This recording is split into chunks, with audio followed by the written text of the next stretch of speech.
আমার গরুর গাড়িতে বউ সাজিয়ে যাব তোমায় শ্বশুর বাড়ি নিয়ে, তুত্তুর তুত্তুর করে সানাই বাজিয়ে।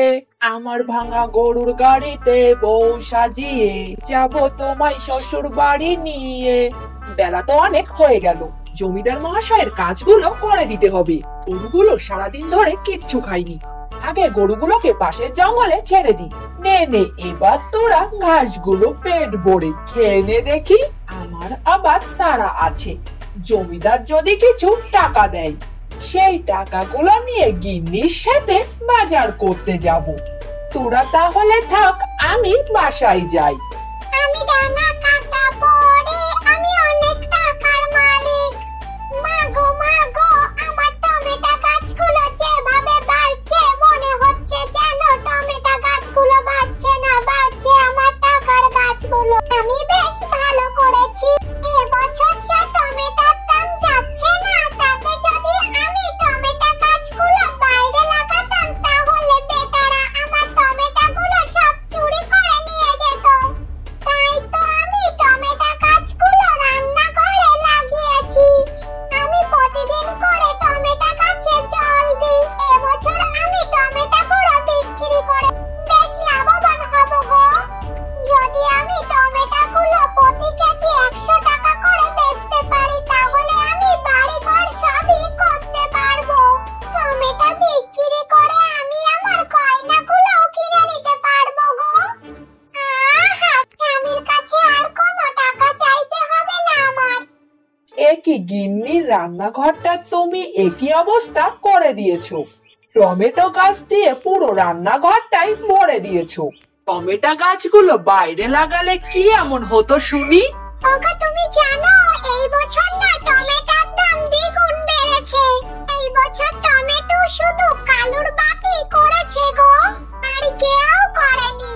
আর আমি ওদের বাড়ি থেকে কিছু গাছ চুরি করে এনে আমার রান্নাঘরে লাগিয়ে দিয়েছি। দেখো তুমি, এই বছর আমাদের টমেটোগুলোর অনেক দাম হবে, আর আমরা সেই টমেটোগুলো বিক্রি করে অনেক কিছু করতে পারবো। আমাদের অনেকগুলো টাকা আয় হবে গো।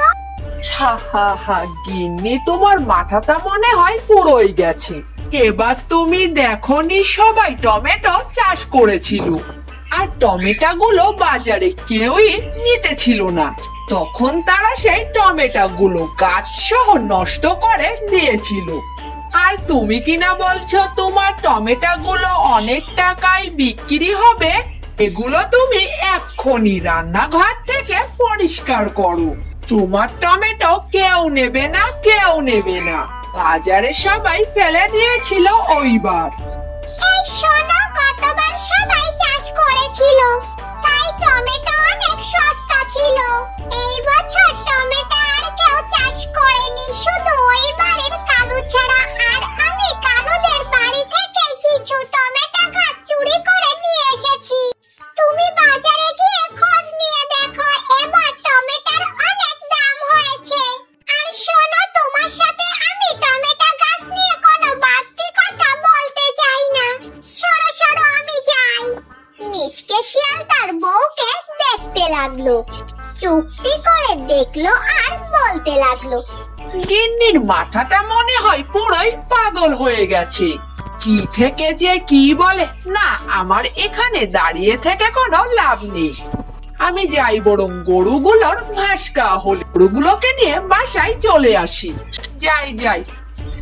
আর সেই টমেটো গাছগুলো দেখতে দেখতে অনেক বড় হয়ে গেল। কিছুদিন পরের কথা। মা গো মা, এই যেন টমেটো গাছ না, গাছে যেন টমেটো ধরেনি, মনে হচ্ছে যেন টাকা ধরে আছে। আমার স্বামীটা তো আমার কথা কিছুই বুঝলো না। আমি রান্নাঘরে যেগুলো চাষ করেছি সেগুলো দিয়ে অনেক টাকা উপার্জন করা যাবে। উফ, আজকে বেশ গরম পড়েছে, বাসায় যাই। এ কি, বাঘ মামা দৌড়াচ্ছে কেন? কি হলো কি বাঘ মামা, আপনি এত তাড়াহুড়া করে কোথা থেকে এলেন? আরে বাঘনে, আর বলো না, গিয়েছিলাম আমি আজকে একটু বাজারে। বাজারে গিয়ে তো আমার মাথায় হাত পড়ে গেল। গত বছর টমেটো গুলো অনেক কষ্ট করে চাষ করলাম, যে বছর টমেটোগুলোর একটুও দাম গেল না, টমেটোগুলো আমাকে গরুকে খাওয়াতে হলো আর গাছগুলো কেটে নষ্ট করে দিতে হলো। কিন্তু দেখো, এই বছর আমি জমিতে কোনো টমেটো চাষ করিনি। কিন্তু দেখো, এই বছর টমেটোর গায়ে হাতি দেওয়া যাচ্ছে না। শুনলাম কালু নাকি টমেটো চাষ করেছে এই বছর। ও তো প্রতি কেজিতে 200 টাকা করে লাভ করছে। কি বলেন কি বাঘ মামা, সত্যি নাকি? চলেন তো যাই।